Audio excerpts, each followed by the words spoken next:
down, yeah. I've been feeling so down, yeah. Can you tell me why?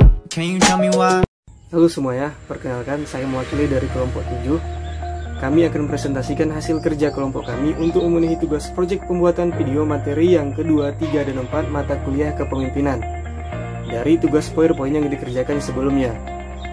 Adapun pada PPT yang kedua akan dijelaskan mengenai perbedaan manajer dengan pemimpin dalam organisasi, dan yang ketiga akan dijelaskan mengenai konsep dan struktur kepemimpinan dalam organisasi, dan yang terakhir itu mengenai konsep dan struktur kepemimpinan dalam masyarakat. Selanjutnya saya akan memperkenalkan rekan-rekan kelompok saya, yaitu yang pertama ada Agustina Wulandari, yang kedua ada Devi Yulia, yang ketiga ada Ersan Muhammad, dan yang keempat ada Hastri Rizky Siregar, dan yang terakhir saya sendiri dari Aldi, dengan dosen pengampu Bapak Hendra Saputra, SMSI, Manajemen A 2020 semester 1 Universitas Negeri Medan. Baiklah, pada PPT yang kedua akan dijelaskan oleh Ersan Muhammad, dan yang ketiga akan dijelaskan oleh Hastri Rizky Siregar, yang terakhir akan dijelaskan oleh Devi Yulia, dan penutupan akan disampaikan oleh Agustina Wulandari. Langsung saja kepada Ersan Muhammad untuk menjelaskan materi PPT yang kedua.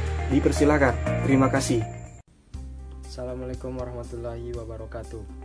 Nama saya Ersan Muhammad Al-Fatih dari kelompok 7 kepemimpinan dengan nomor induk mahasiswa 7203510013.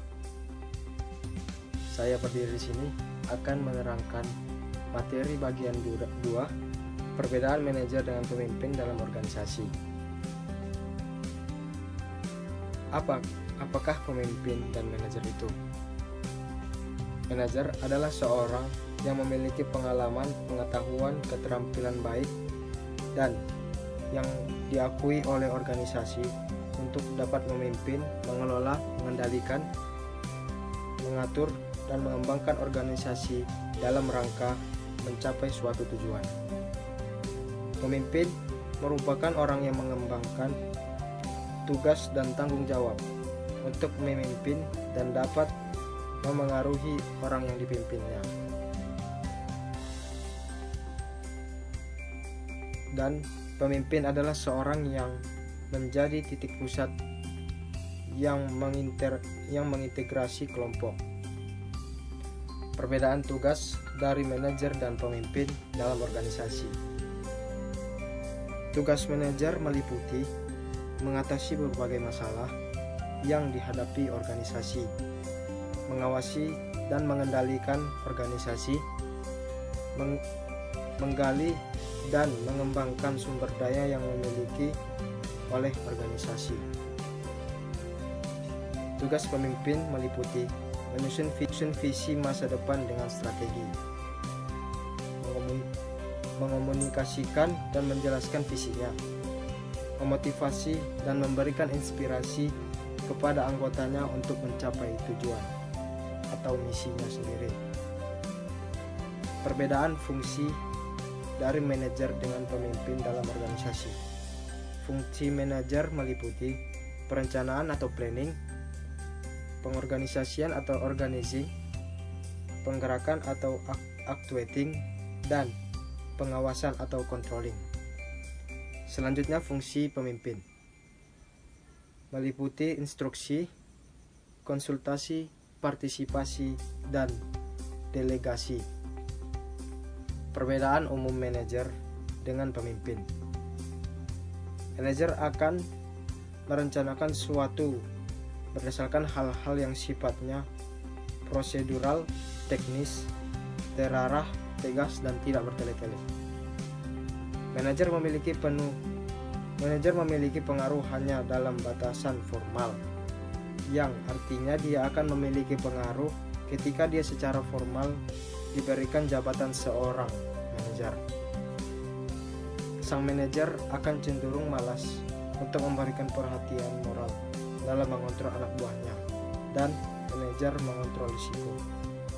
Pemimpin tidak merencanakan sesuatu, karena pemimpin tidak merancang rencana prosedural. Pemimpin lebih memiliki visi atau pandangan dalam perencanaannya. Jika pemimpin memiliki pengaruh luas, karismatik, dan energi dalam berpikir, pemimpin justru akan memberikan kepedulian kepada anak buahnya jika performa anak buahnya menurun, dan pemimpin berani atau sangat berani mengambil risiko.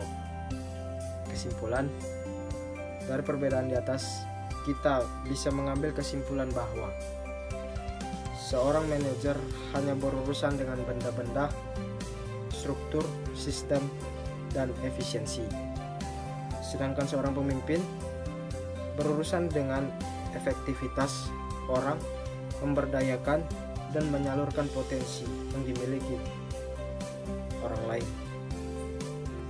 Bila berhubungan dengan orang, maka kedudukan pemimpin dan manajer adalah sama, bahwa mereka adalah alasan dan yang menjadi objek kedudukan mereka adalah bawahan. Tapi berhubungan dengan itu, objek ini juga ada perbedaan, bahwa pemimpin selalu dan hanya berhubungan dengan orang-orang atau para bawahan, sedangkan manajer tidak. Manajer yang melakukan fungsi manajemen itu tidak selalu berhubungan dengan orang, tetapi juga bisa dengan berbagai hal lain yang berbentuk orang. Dengan manajemen belajar berhubungan dengan tujuan, maka disebut dengan manajemen tujuan dan sebagainya. Sekian penjelasan saya tentang perbedaan manajer dengan pemimpin dalam organisasi. Jika ada salah kata, saya mohon maaf. Assalamualaikum warahmatullahi wabarakatuh.